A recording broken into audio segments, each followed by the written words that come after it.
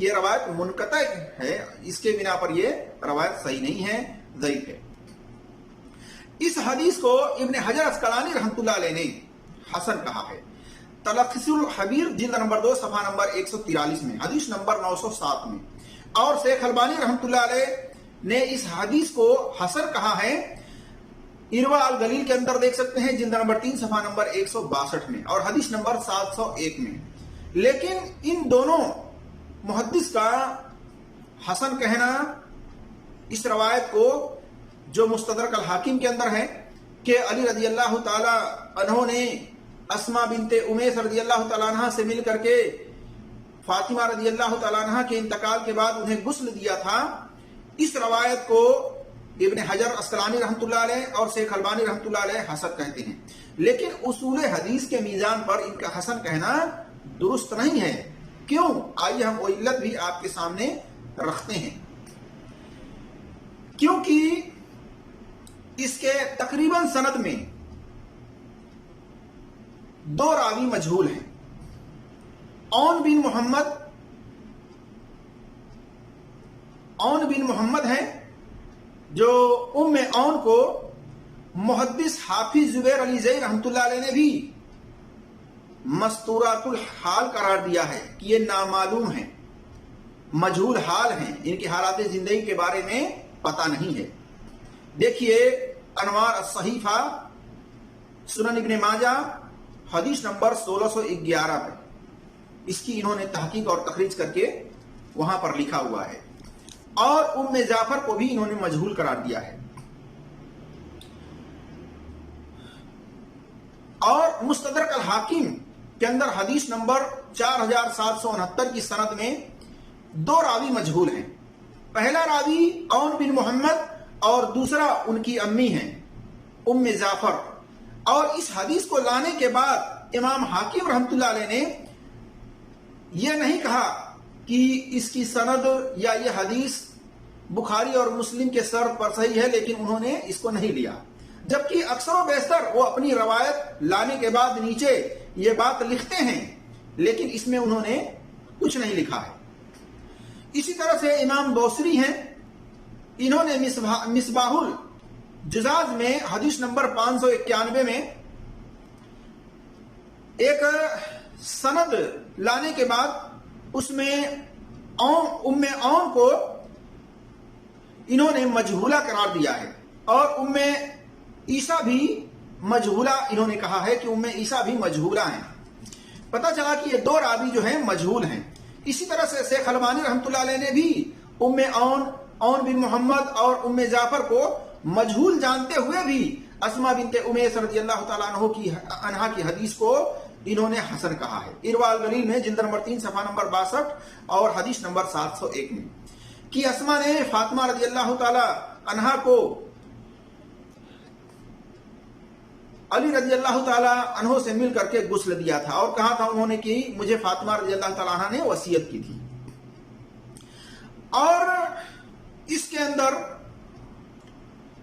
ابن حجر اسقلانی رحمۃ اللہ علیہ نے ام جعفر کو مقبول کہا ہے، تقریب کے اندر نمبر ہے 8750 میں، جبکہ یہ متاخرین محدثین میں سے ہیں۔